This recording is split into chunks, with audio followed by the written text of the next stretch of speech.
Okay. All right. Okay. Sorry about that. Good evening, everybody. Thank you for coming.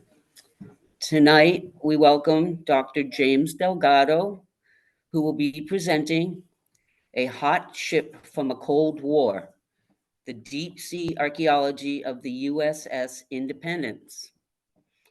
This talk presents Dr. Delgado's research on the World War II aircraft carrier USS Independence that sits off the central California coast north of Santa Cruz. The battle-damaged ship was selected as a target for the post-war atomic tests at Bikini Atoll in 1946.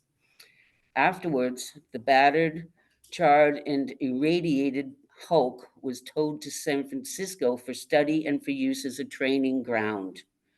Sunk off the coast by the Navy in 1951, the wreck was rediscovered in 2009, sonar-mapped in 2015, and dived on with remotely operated vehicles in 2016.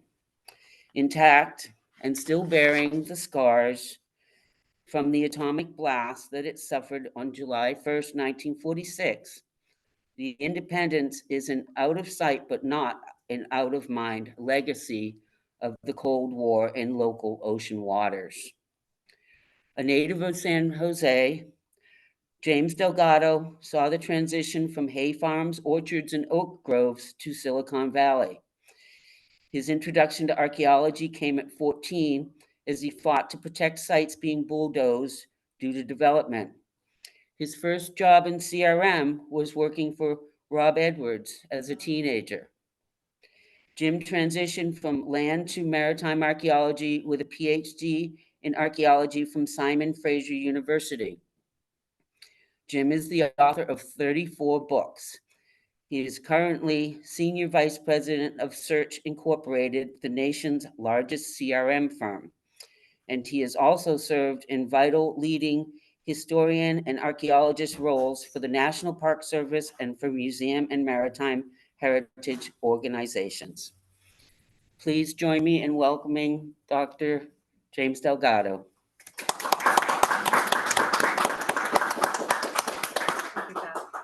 Thank you, Pat. And it's always good to be able to come home. I moved out of California in 1987, and while I went to other countries and ultimately settled across the continent, a piece of my heart has always remained here. Of course, on the way back coming out of the SHA meetings, did I stop in San Jose? Yes. Did I recognize San Jose? No.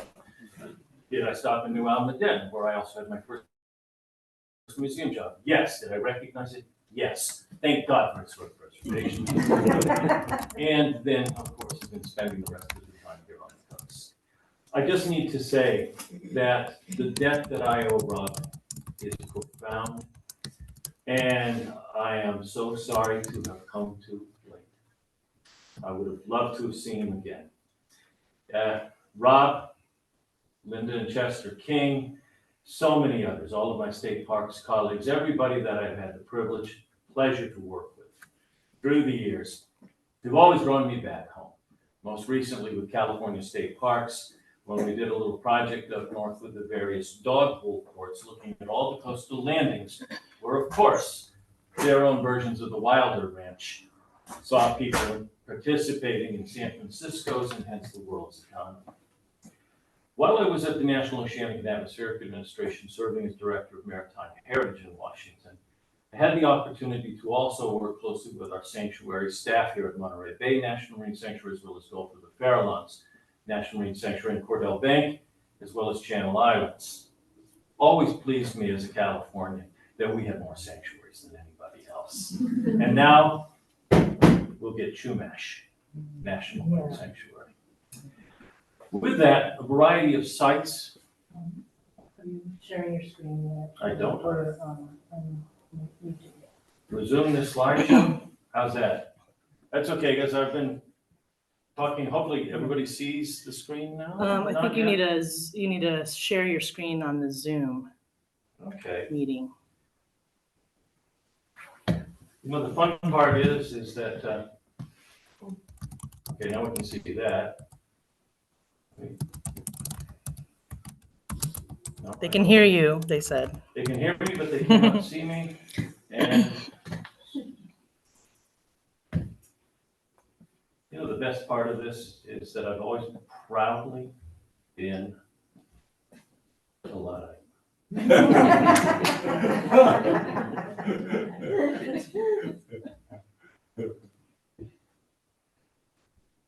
Which screen am I showing? I'm screen sharing. Okay. Let's see which You know- you see here. Ostensibly, when they sign Okay, I you see up it, for these yeah. things- This looks You're good, Okay, But everybody can I'm- see the slides? but I'm seeing the whole, I'm seeing what you're seeing and not what they're seeing. So if you just wanna go to start slideshow. Resume slideshow. Is that doing it? Meanwhile, you're not really missing anything. It's just the title slide for all of you out there as I continue to just chat a little bit about this. Yeah. So What? troubleshooting.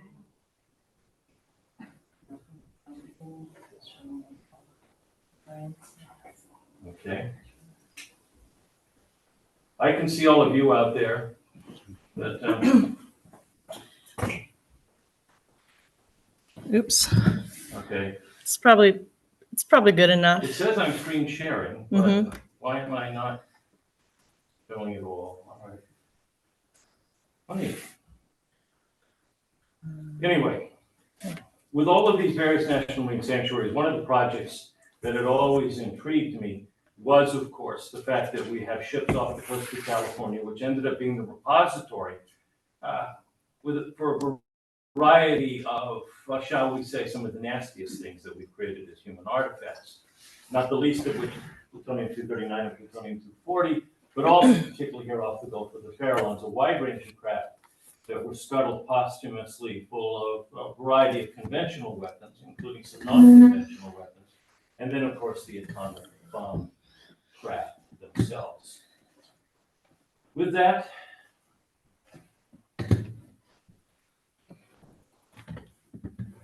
when an opportunity came to go and find the Independence, I was all in. Having previously worked out when I was in the National Park Service at Bikini Atoll for 2 field seasons, where with the United States Navy, with both the OD and other divers, we went to evaluate a variety of the ships that were actually sunk in the tests in July of 1946. That, of course, compelled me to not only work on the report, but to continue to poke and prod at this, particularly as things began to be declassified. And so with that, when the chance came to come to Independence and also come home, they jumped on it. With that,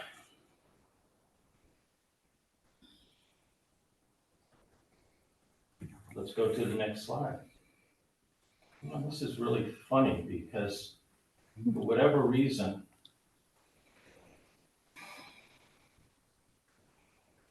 I've not had this happen before. It's not given me any love. Okay, let's, Can everybody see that slide? yeah. Okay, can everybody see it out there? Okay, so the race for the atomic bomb, which had begun prior to World War II and had been specifically with a letter that Albert Einstein had written to FDR, which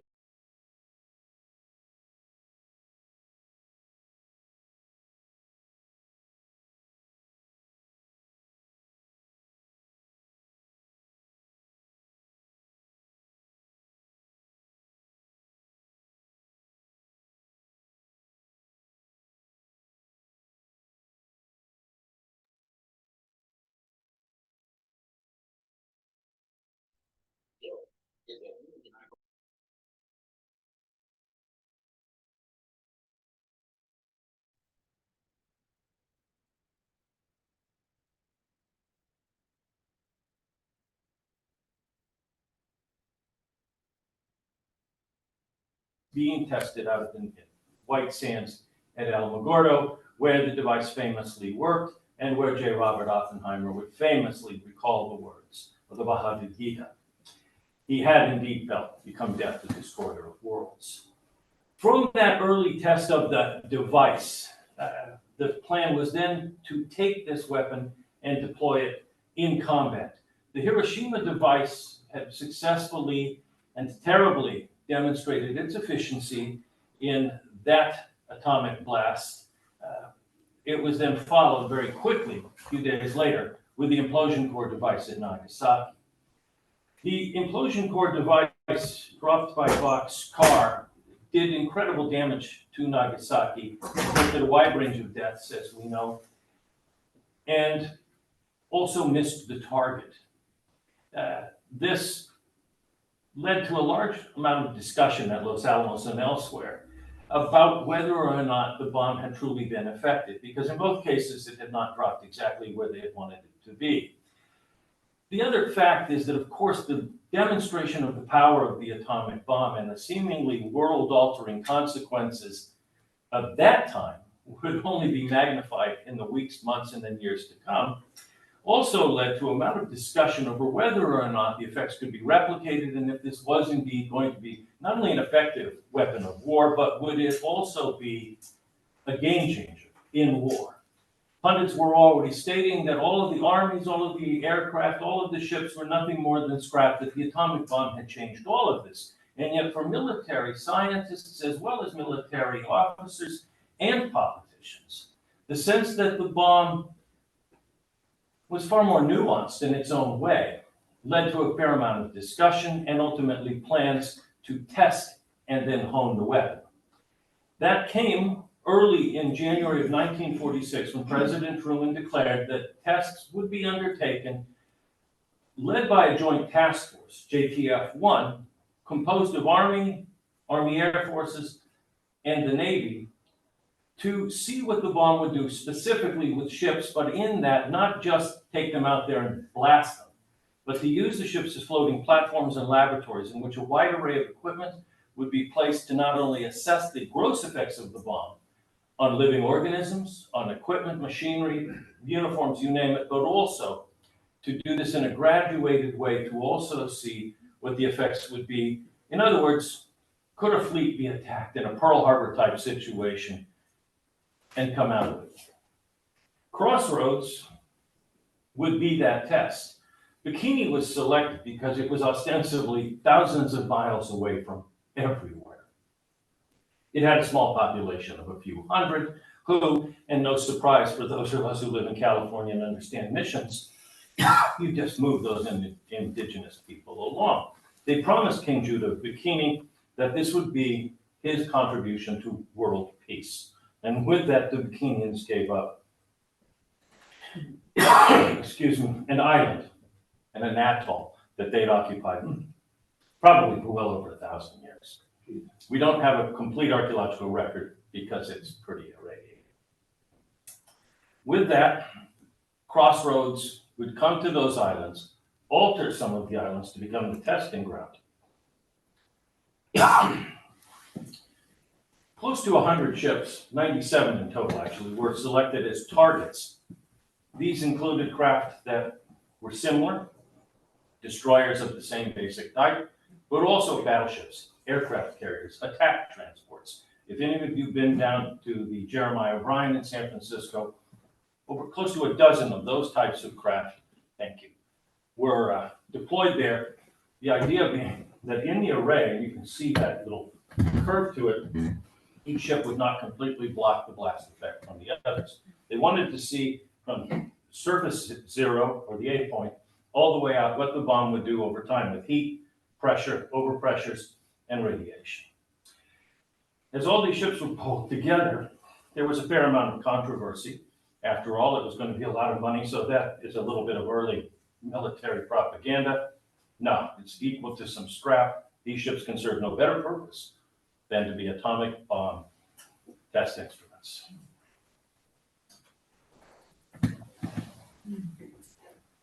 A large support fleet also massed out at the Bikini with thousands there, and Crossroads would begin with 2 tests out of 3. The first test able would be an aerial dropped bomb of the Nagasaki type. The second test, Baker, would be a subsurface detonation at about 60 meters. And the final test, Charlie, would be a deep water detonation. Nobody knew exactly what was going to happen, but the world's media was invited, as well as a number of international observers, particularly the Russians, who were invited along, because, as Harry Truman had said to Stimson and to others, he knew what the bomb could do, and while he thought it was terrible, he wanted Stalin in particular to know what it could do. The Bikinians were evacuated, and then the island was prepped. Towers, this was actually, more film was shot at Bikini that year than Hollywood had shot the year before. And actually over the last few years with Hollywood movies. It was televised live, it was also broadcast by radio.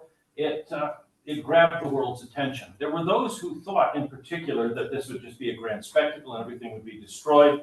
There was some worry early on that perhaps the bomb would initiate a chain reaction in the seawater and blow the planet apart, though that didn't stop planners from continuing because the physicists felt that really wouldn't happen.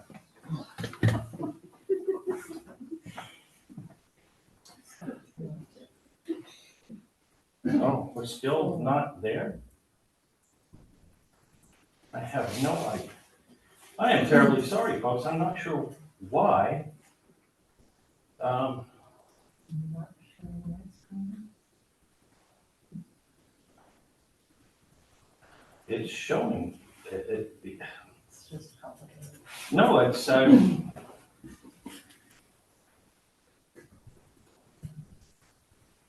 Is that? What? Let me see if I can get, Yeah, no, terribly sorry.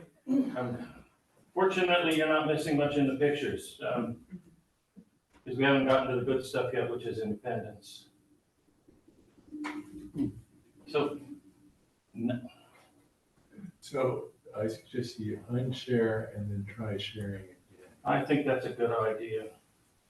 Because everybody can see me, and I see that on that, but I don't see. Okay, let's try it again. Only when you unshare. So. Unshared, Nope. and now. Ah.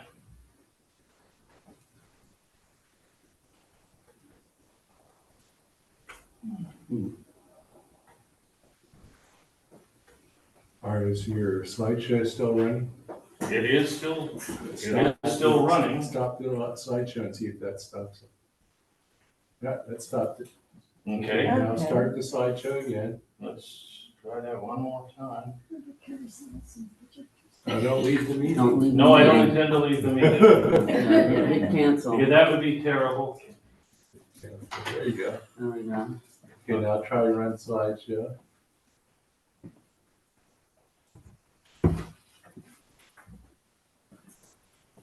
From the beginning. Okay. Okay, now go share screen. Zoom. well, Where did that go? The slides, that's the first slide, isn't it? That's the The hot first chip? Yeah, Okay, so are people seeing the second slide? now I can see the second slide. Can you see that? Yay. Okay, yay, okay. So now we just need to share your screen on Zoom. Is the Yeah, you still have to share the screen. Okay.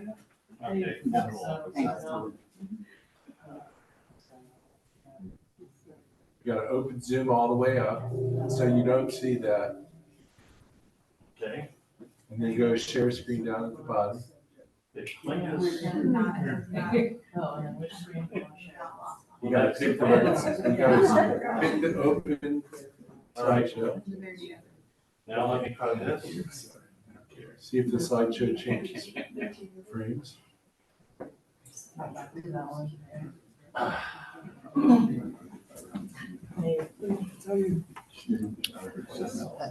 Wow. Let's, what do you think? What am I doing wrong? We shared the wrong screen. Share. So while we do this, for all of you listening out there, for all the rest of you, I think the entertainment needs to go on. Anyway, This one right here. Okay. let's try that.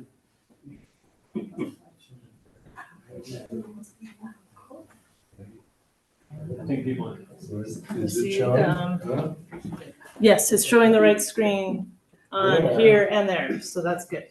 Okay. On mute. Run the slideshow? Yeah. Yes, right. Hey, Sarah, Yeah. unmute, yeah. Unmute again. Okay. So what you do is you go up. Yeah, top left corner. Okay, so, So now, is the slideshow running then? um, It's gotta press resume slideshow. That's why isn't it slideshow?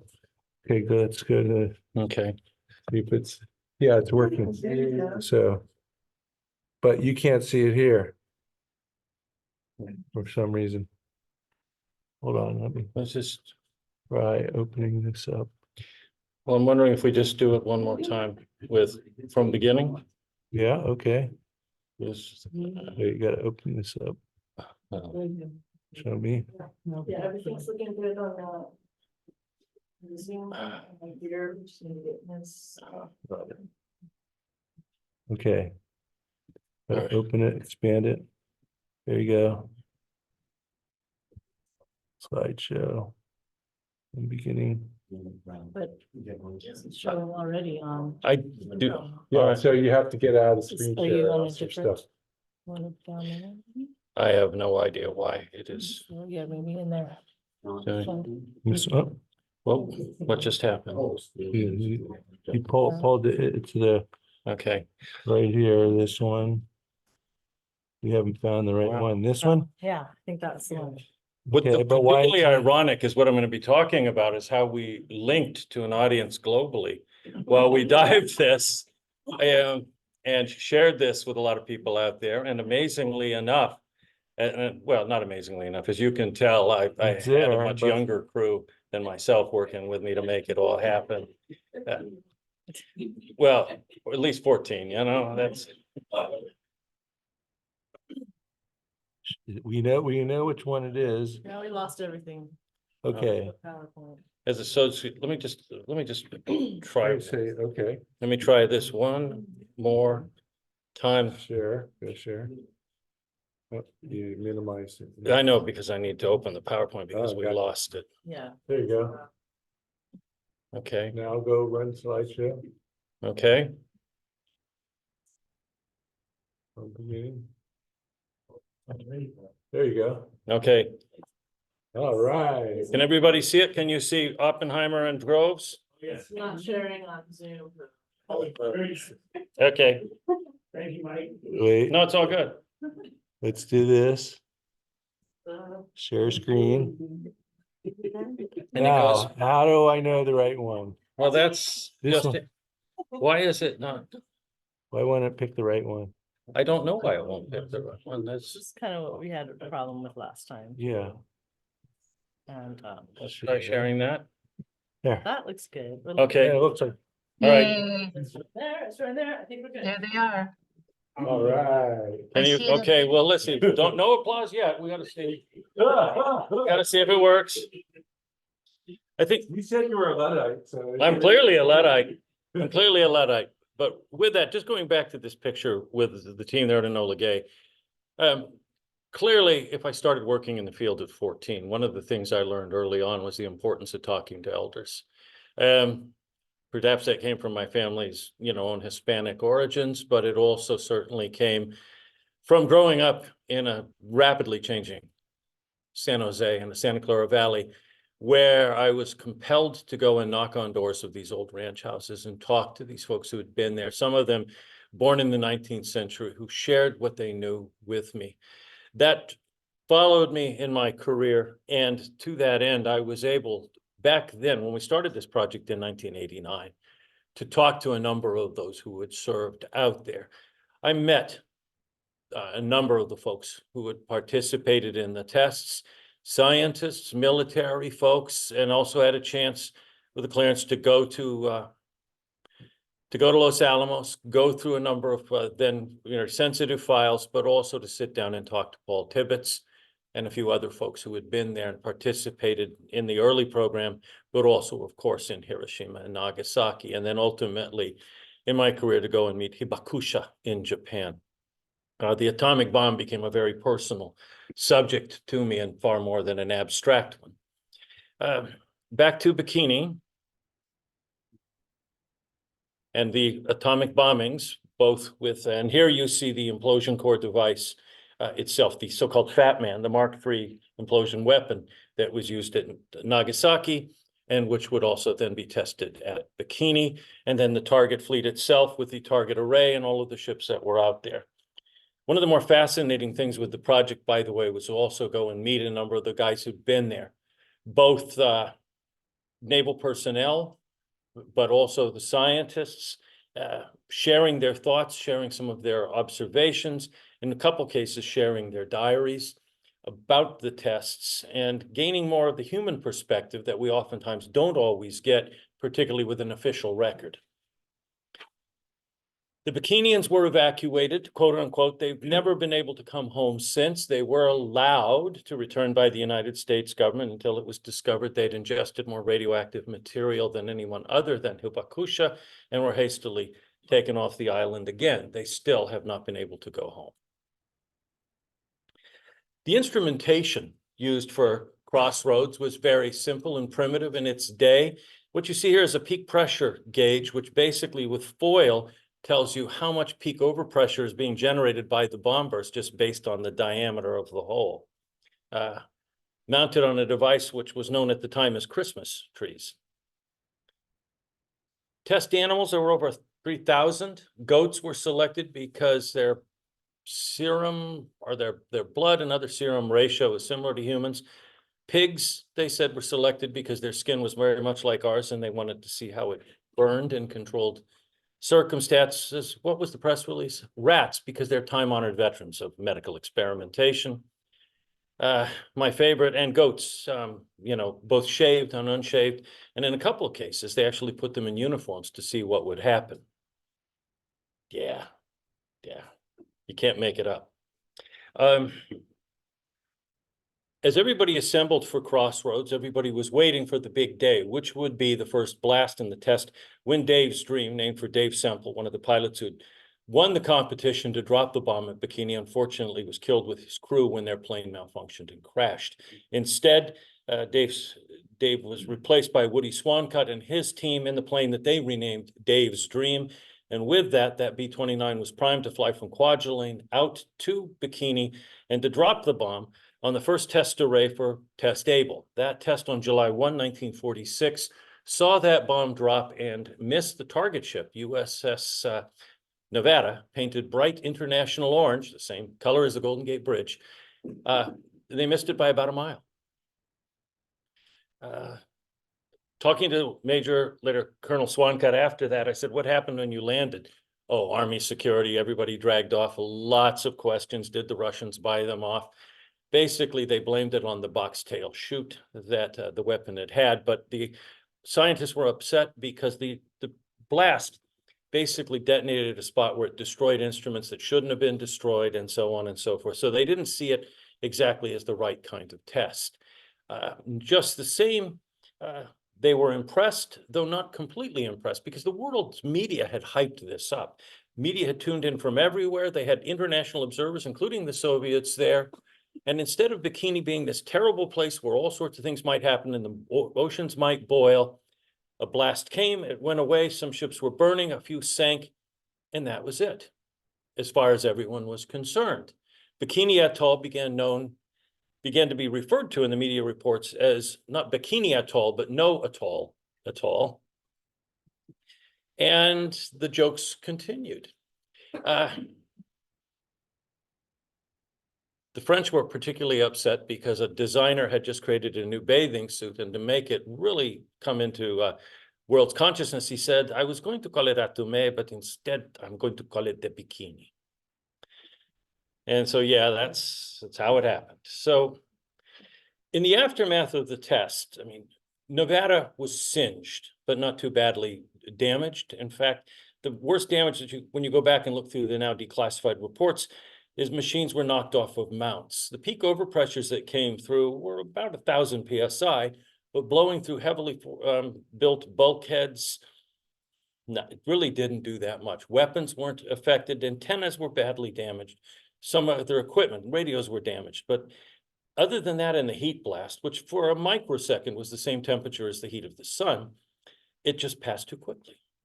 The animals told a different story in some cases, but it was not until days afterward when a number of the animals began to be very sick that they realized that there was something else going on.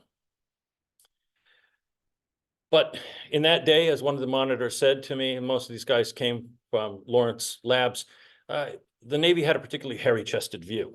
They would go on board, poke around. You can see no smoking, no souvenirs. That didn't stop some guys from gathering things.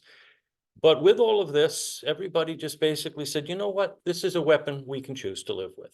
It's not that bad after all. And one of the great tests of that was taking the battle damaged submarine USS Skate, very similar to the Pompanito that you can see down in San Francisco, and putting the crew back on. And then while they couldn't submerge, they triumphantly motored it past Admiral Blandy's flagship to say we could survive this, until 2 days later. And as you can see in the little sign there, danger radioactive, keep off, because that's what they began to discover, is that the ships were irradiated, and badly in some cases.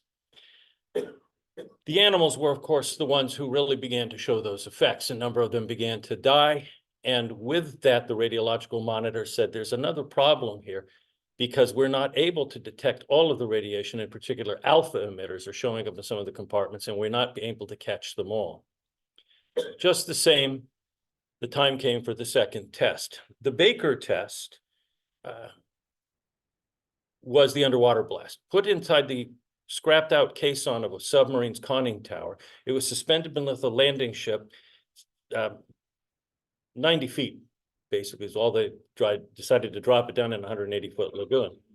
When the blast went off, many people have seen the different views. This is an early photograph taken just within a second of the blast.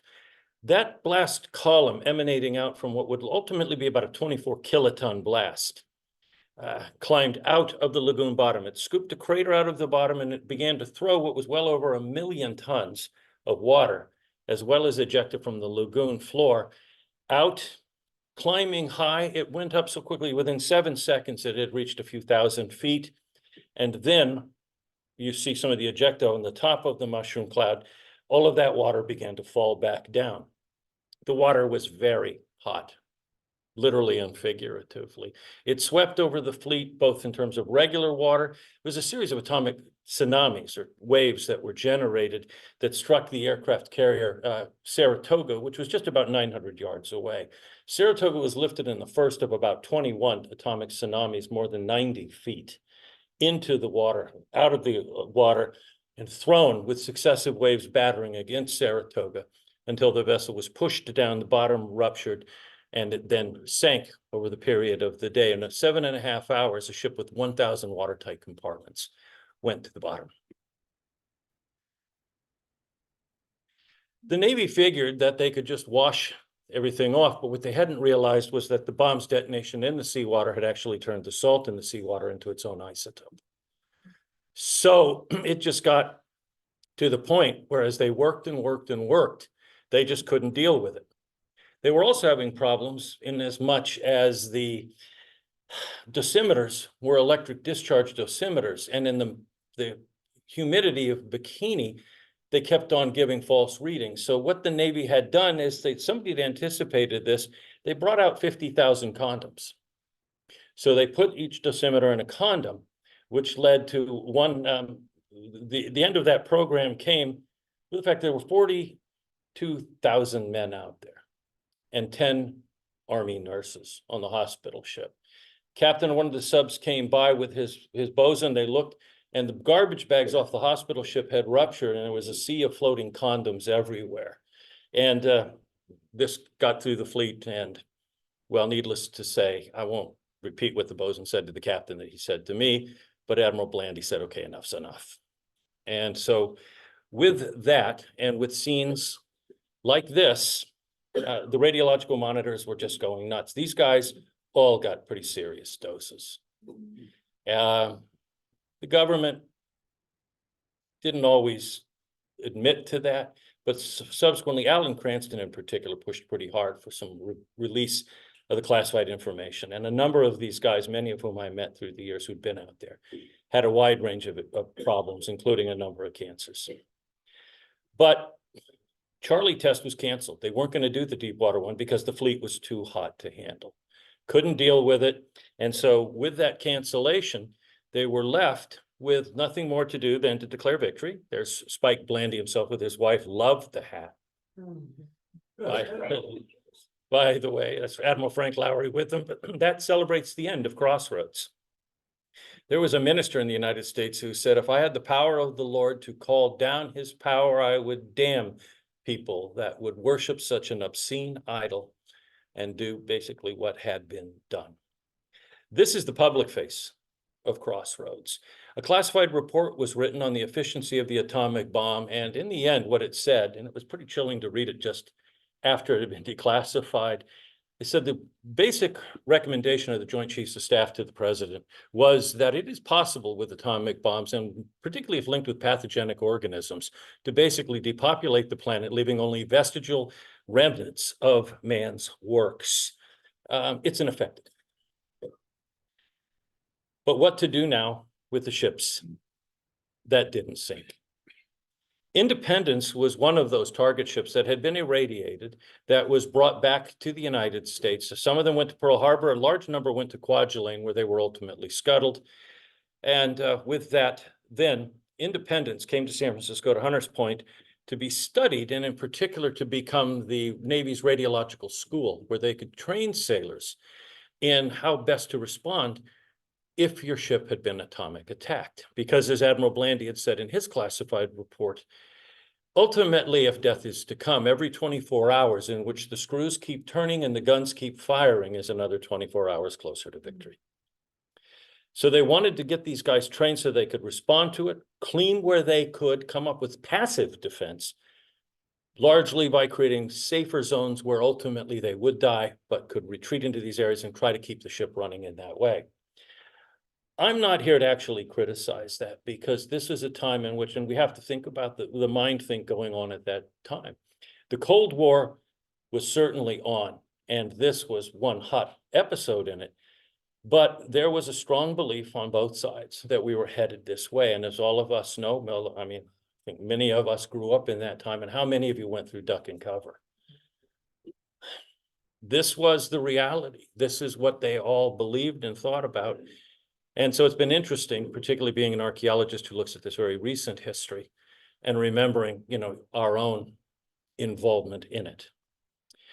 Independence, like the other ships, was hot, but the radiation began to decline, which was interesting. There had been spray that had gotten into some compartments, fires had been started, but gradually it began to cool down, but they couldn't cool it down enough.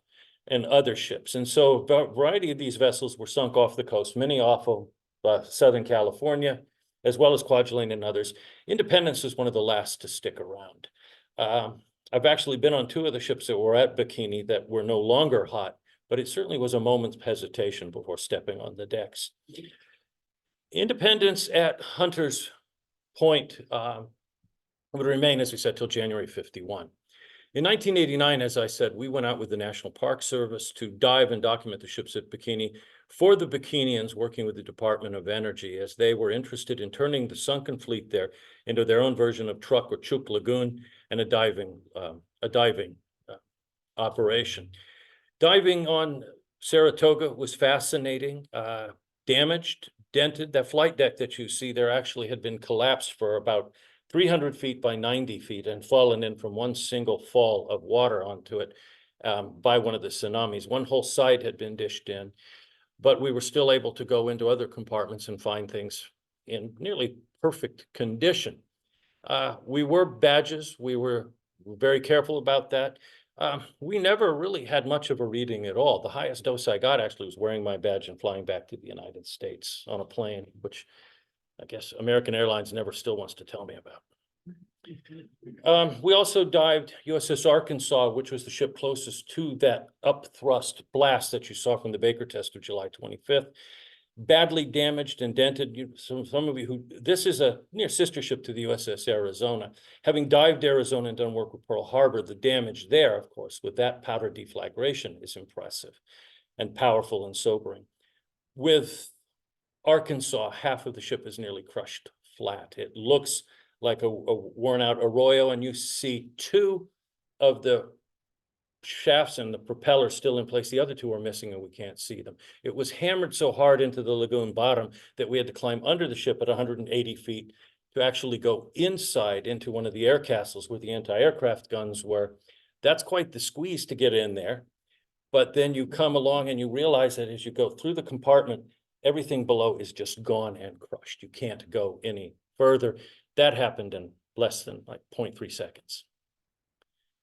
We also dived submarines. We dived the Apagon and the Pilotfish, the destroyer Anderson. And there you see one of those blast gauge towers known at the time as a Christmas tree. We did a report on this. We made a film for NBC called Bikini Forbidden Paradise, and I subsequently wrote it up for the University of Hawaii Press. I was also the lead PI and did the history with my colleagues, Daniel Lenahan, Larry Murphy, Larry Nordby, and Jerry Livingston with the National Park Service. Our drawings of Saratoga seem somewhat quaint now. This was all done by hand, by the way. And I recall swimming along at 130 feet and laying down markers so that we could hand map it and draw it. The same team, by the way, that did the same with Arizona. Independence, the one that had gotten away, and knowing that it had gone to Hunters Point and having lived in San Francisco for a number of years, was a target I'd wanted to see. When the U.S. Geological Survey imaged a target that looked like it might be Independence in the 1990s, I was fascinated and wanted to do more. At that stage, I was the lead maritime person for the Park Service. We talked about it, but the technology was such that we couldn't really get down to more than 1,000 feet. And indeed, the hull-mounted sonar that had picked it up basically showed something that looked like a caterpillar on my sidewalk from this perspective. But as time went on, we knew that this 500-foot-long carrier could be, if it could be seen like that, as equipment got better, we should be able to not only image it better, but perhaps ultimately dive to it. And Bob Ballard had, of course, just gone to Titanic and had gone to those deeper depths, but it took a while for us to get out there. And I say this now, having just spent, the last mission we just did was we dived with Bob's equipment. We went down 18,000 feet to investigate the carrier Yorktown and the Japanese carriers Kaga and Akagi at Midway. Something I would have thought was in the realm of science fiction back when we were thinking about independence. But anyway, I also got to know Independence a little better because her sister ship Cabot had survived the war on scrappings and was sent back to the United States to become a museum ship in New Orleans. And I had to go out and conduct a study of that and to register it as a national landmark. So I was excited at the thought that some way we would get to the mighty eye with a fabled history in World War II, introduce night fighting and air raids. One of these smaller craft built to cover the gap. When we started the war, of course, we only had a handful of carriers. The Japanese outclassed us in their carriers and their aircraft, but we quickly turned that around as a country. Independence fought hard, was torpedoed by the Japanese and badly damaged, but came through and was patched. And in that, by the way, that's one of the reasons why some of the target ships were selected. They'd been combat damaged. And in the post-war era, with so many other ships having rolled off the ways, they didn't need the battle damaged ones. So they were ideal as an atomic guinea pig, as Blandy would call them. This is Independence after test able. You can see it was one of the only ships that had ordnance go off as a result of the detonation. It burned at the stern. It was badly scorched. There was dishing and damage to the plating, but that's it. Not much more than this is the worst damage at the stern where that ordnance went off. And this is as close as they could get for the longest time. It took months before they could actually get back safely onto Independence. Independence sat at Hunters Point, as I said. It got to the stage, though, that the radiation was so weak that they actually took visible product and were spraying it inside so they could get readings to get the guys in with Geiger counters and masks to identify and locate it and then close off a compartment. But ultimately, the time had come. There was a large amount of worry over Soviet espionage. The San Francisco Bay Area was known to be a hotbed. This is about the time all of that's happening. What most people didn't know at the time is we had a highly classified program called Venona, where we were actually reading Soviet dispatches. And so with that, as much as I hated Senator McCarthy, some people were actually doing it. And actually spying, and there was an active cell in the Bay Area. The Navy didn't like that. The Atomic Energy Commission didn't like that. Louis Strauss didn't like it. And so the decision was made to sink Independence to get her out of sight and out of mind. The Navy said that they sank her 300 miles off the coast. No, they sank her about 8 miles off the coast, but everything was then quietly classified. The ship was so calm at that stage with radioactivity, they actually took out one whole section of machinery and used it on a Navy base as a power plant. But everything where they took all of that out, they quietly loaded all sorts of nuclear test materials. Some of it waste, as we know, some of it sand from having blasted the hulls, equipment, all sorts of things. Not everything has been declassified. What I have read that was declassified with all the things that they put into barrels is basically lab equipment, but there's a space down below in Independence, well below the waterline in there, where potentially there's hotter stuff. She's not alone, by the way. And what's also important to remember is as we went out to look at Independence, there are thousands of barrels filled with all sorts of things, including nuclear waste, including chemical and biological weapons, and a lot of conventional ordnance that got dumped in the Farallones. We brought one of the guys out there that had done this, and I asked him point blank, everything in the right area? He said, oh, hell, the moment we got out of the gate, we started kicking them over the side. So people being people, none of us archaeologists are surprised at that.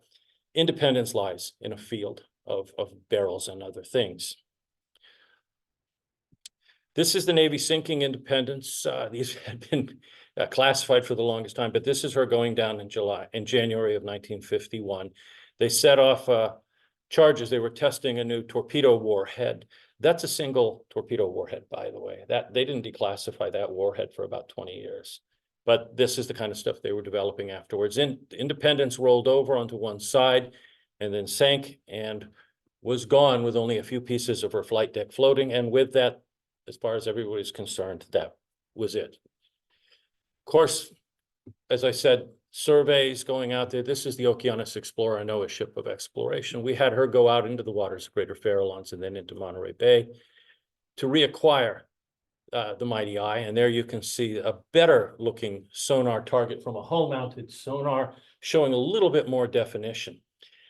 Wanting to make sure it was Independence, we were approached by Boeing. This is not a nuclear weapon. This is their Echo Ranger autonomous underwater vehicle. Nowadays, the ones that we use are about the size of a tiny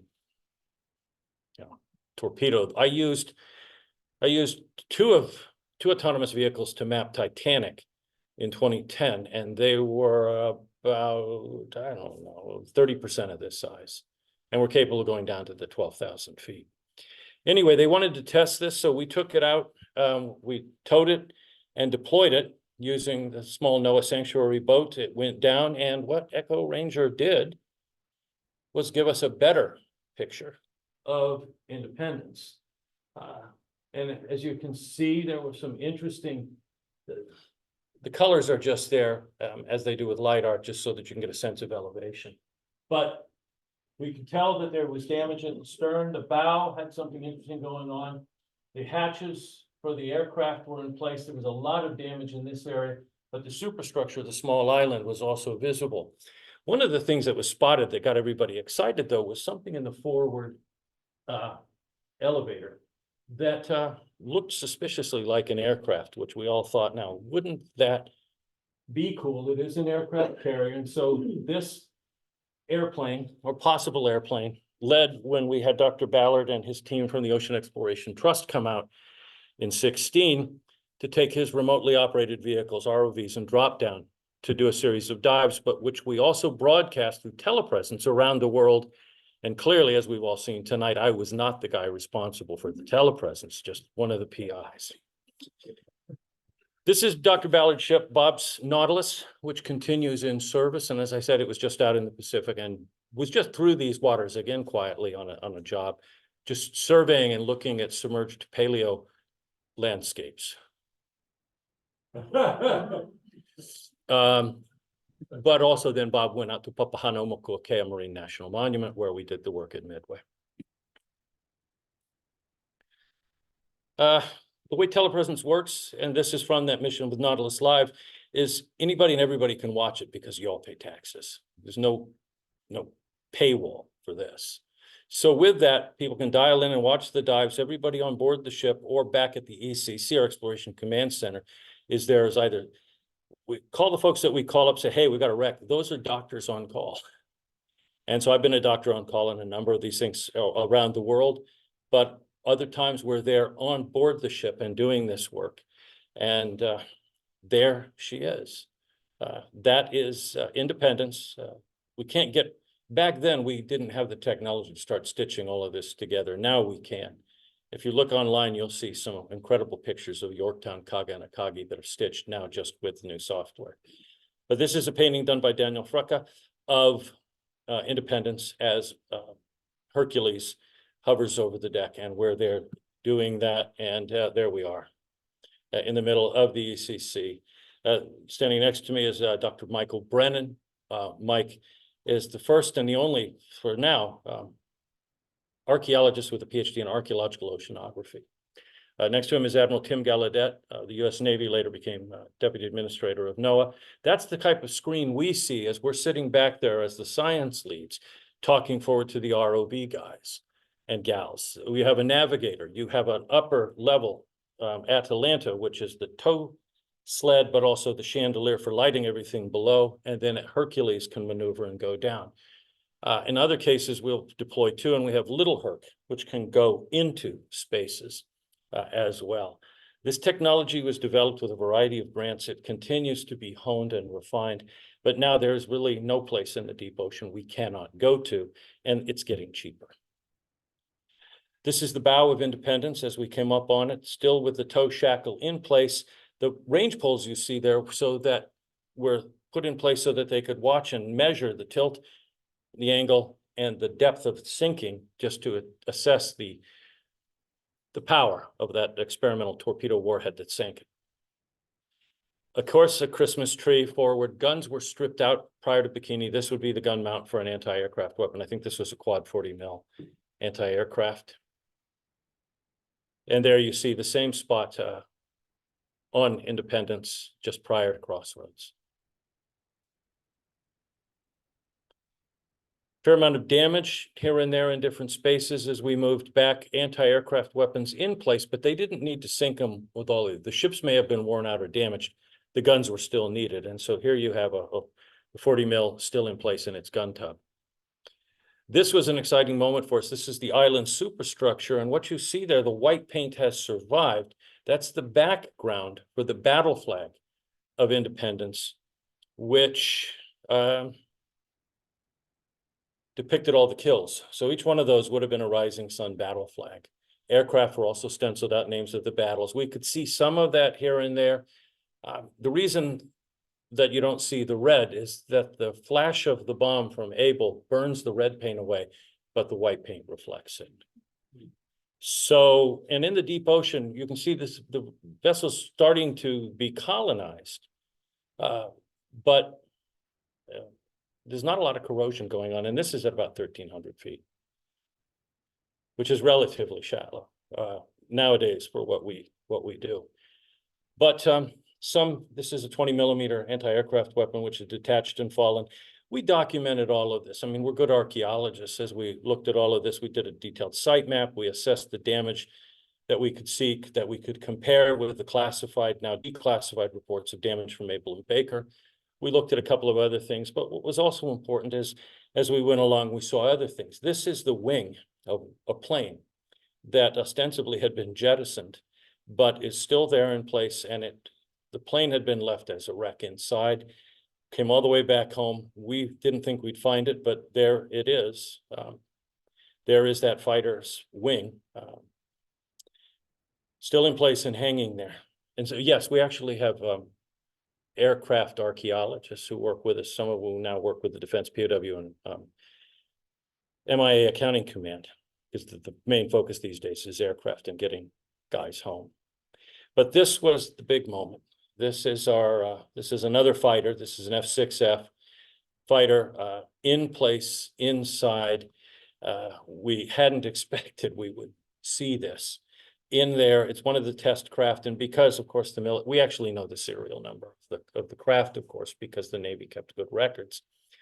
But again, the survival of this was interesting. An awful lot of what we're doing at this stage is, yeah, we'll write an anthropologically based research design, but an awful lot of what we're sorting out now in this frontier is basic site formation processes, survival, and what we can infer and learn later. And an awful lot of the technology we're developing and using will come into play in other sites and more sensitive sites as we train robots, particularly now with AI, to go into submerged sea caves and a few other things at about the 300-meter mark. And we're actually starting to conduct excavations. Here's aircraft on Independence from the tests. Again, we're documenting something we knew. There's no mystery. I mean, I made sure we went up to the stern so we could actually read the name Independence on it.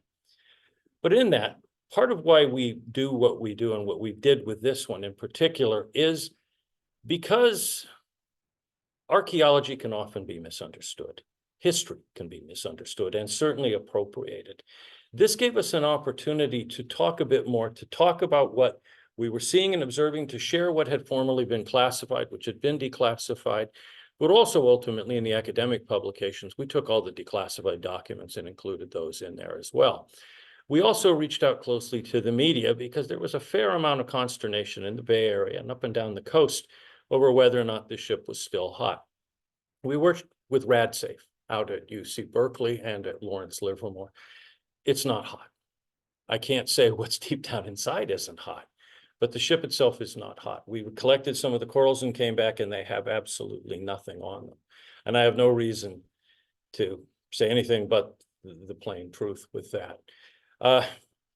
It would have been amazing and fascinating. What could we do if it had actually still been radioactive? But I'd actually also got the rad monitoring reports. And at the time that this ship went down, the radiation levels on the hull itself were roughly the equivalent of the old radium watch that I had as a teenager.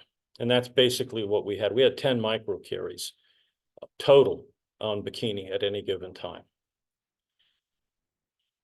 But there it is, there's the name, just had to get that in there. Actually, it was fascinating doing this with a whole group of younger archaeologists for whom World War II was something Grandpa had done. Having known a number of these guys and knowing guys who'd flown off of this vessel and having gone to a number of the reunions where over time we shared all of this with these various crew who had been young then and had participated in this thing, but who hadn't known much or seen much. And I'll always remember being at the Arkansas reunion years ago, where we showed some pictures. One guy cried out, we'd passed by the bunk that he had slept in for 3 years of the war. So with that, one of the last slides, here's your atomic waste. We found a few of these things in there. That's one of the barrels that they put in at the last minute. And what you can see here is it's corroded. The concrete cap that they used to seal it is come off. Yes, that's a crab. What he's climbing around in are latex gloves. Nasty then, not nasty now.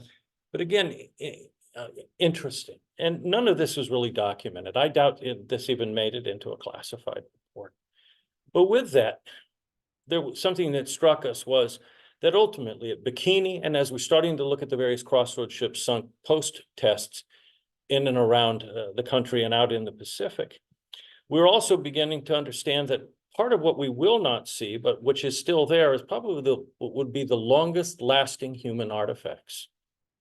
And that's the unfissioned plutonium-239 and 240 that exists microscopically in places here, there, and elsewhere at Bikini, not only from those tests, but the 23 other subsequent tests. And one of the biggest and the most amazing artifacts I've ever seen is when we dived, where the hydrogen bomb had been tested, and that 15 megaton device, Castle Bravo, sent fallout over 10,000 square miles. The very famous Japanese fishing boat, Lucky Dragon, Fukuryu Maru, number 8, those guys were dusted badly and one of them died.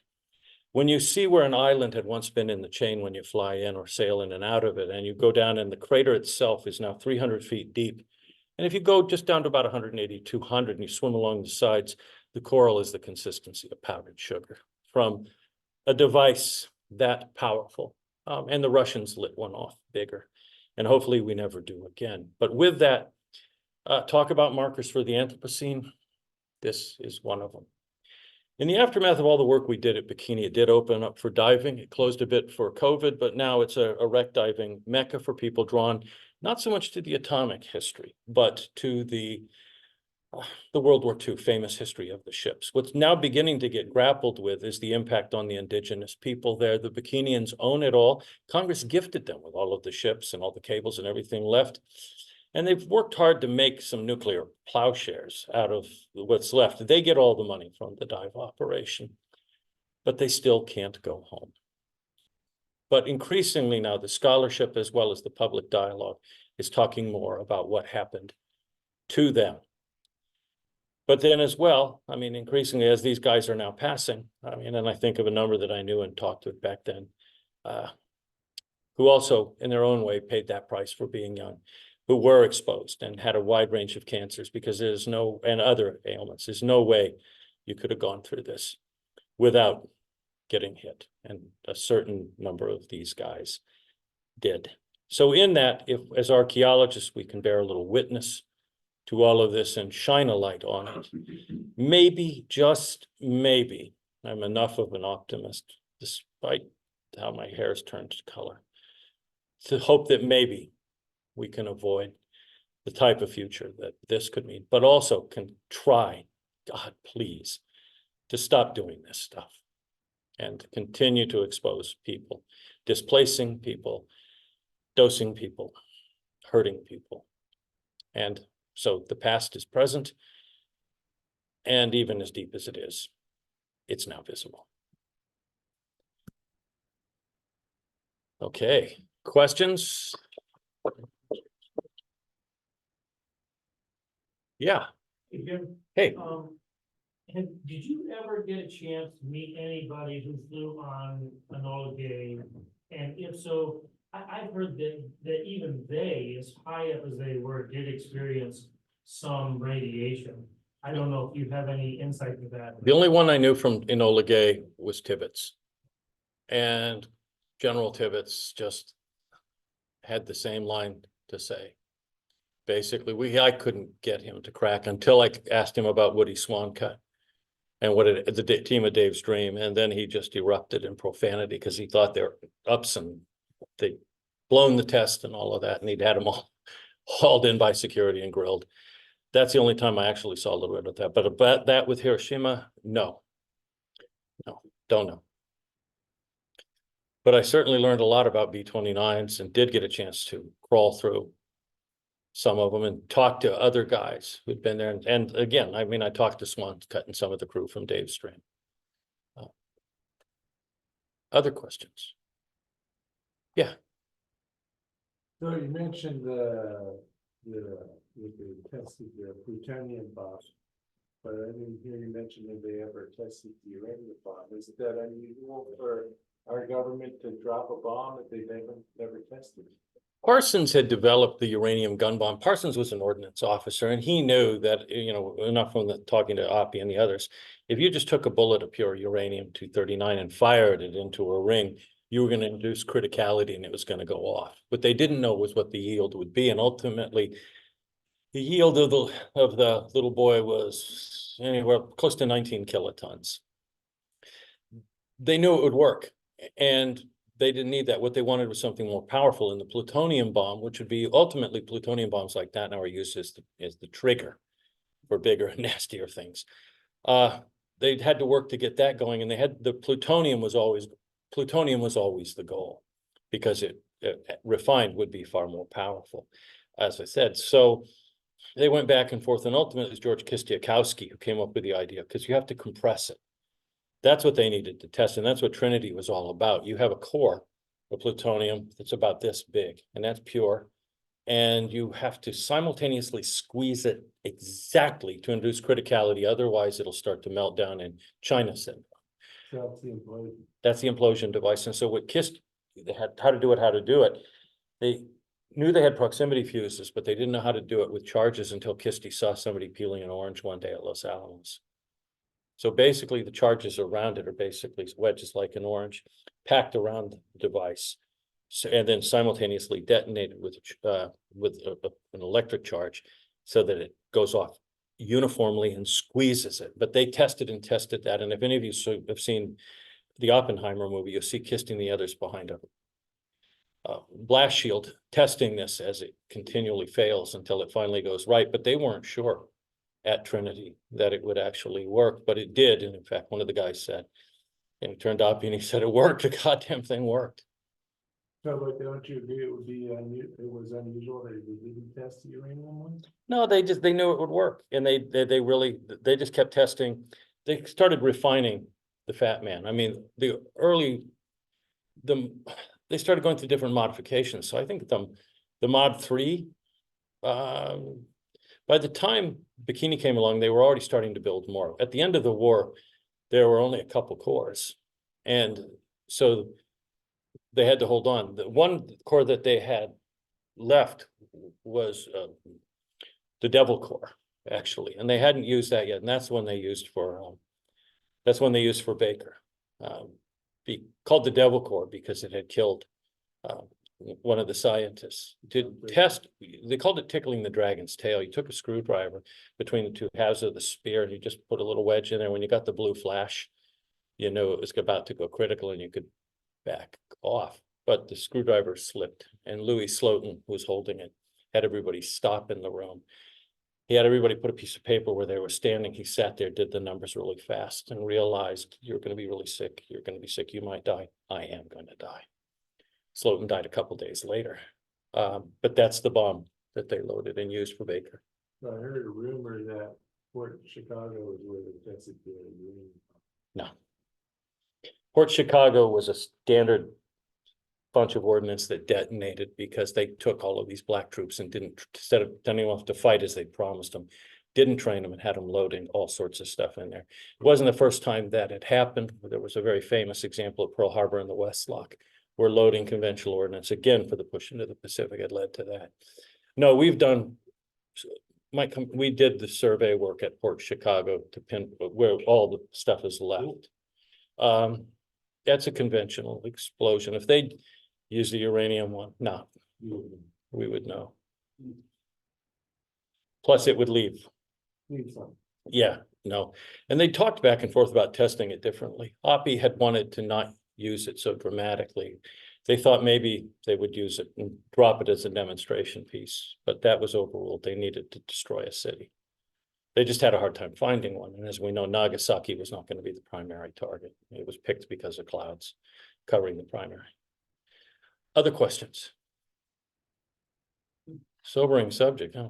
Yeah, I wondered why Bikini Atoll is still radioactive, but like Hiroshima is like a big city.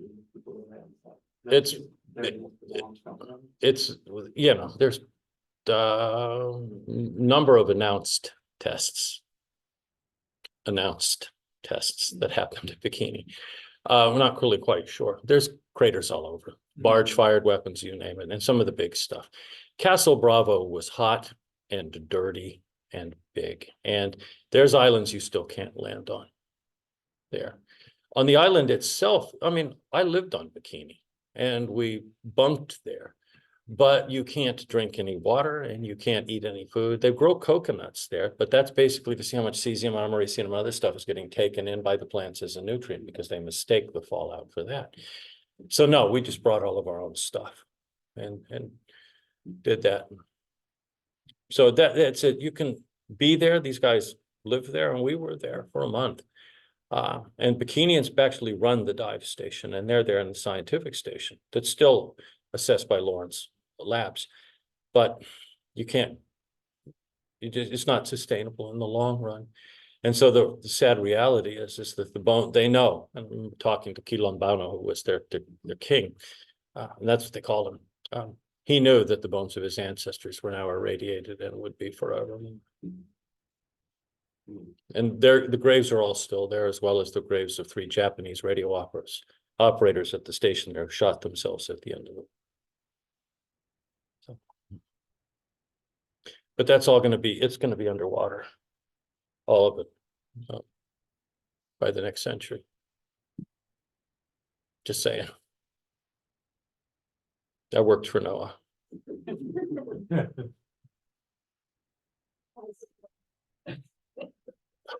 It's gonna, yeah. The evacuations are already starting in some other islands.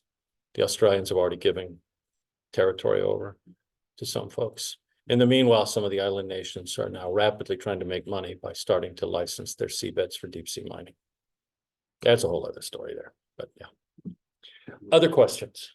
Yes. Were you out in the Marshalls recently? Working on something? No, Mike will be. Mike's gonna be out there. Mike will be out with Bob. We're gonna do a whole sweep. I've got a ship I really want to look at off of Kwajalein. Battleship, famous Pearl Harbor. That was at Bikini. But then he's gonna swing through. We've got a trip to go to Guam, whatever. And ostensibly, maybe, possibly, Howland Baker.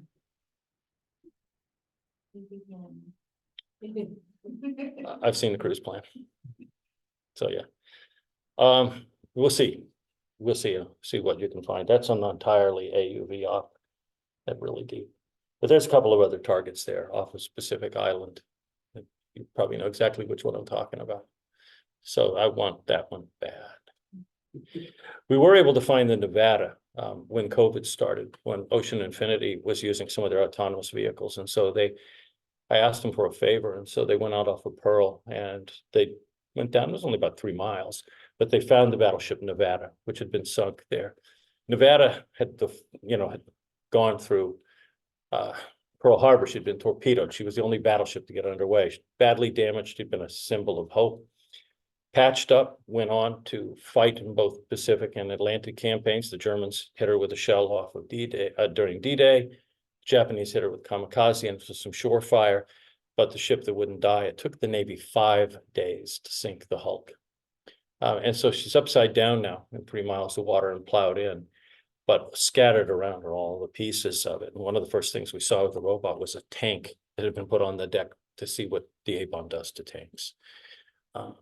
But still painted orange in spots. Yeah, so yeah, nothing more in the Marshalls for now. Any other questions? Any questions from the chat room? Well, probably, has he learned to share screen? Hi.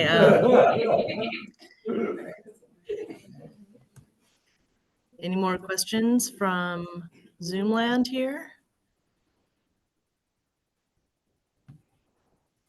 And as we all know, you can have a PhD and you know nothing. I'm gonna stop recording. Thanks everybody for joining us this evening. And Pat, will you introduce the next speaker? Oh, I believe it's John Schlack. John, what are you going to talk about? He's here in the audience. Yeah. Well, next month I'm going to be talking about my work on the Manila Galleon project in Baja, California, with a group of American researchers who teamed up with INA to work on this project over the last 25 years. I contributed a specific study of the Asian stoneware, but there are other artifact categories that are even more interesting. And I'm gonna try to give an overview of the entire project and then focus in on what my contribution was with stoneware towards the end. Mm-hmm. Yeah, so tune in next month to see John Schlack. Thanks everybody for coming out tonight, and see you next time.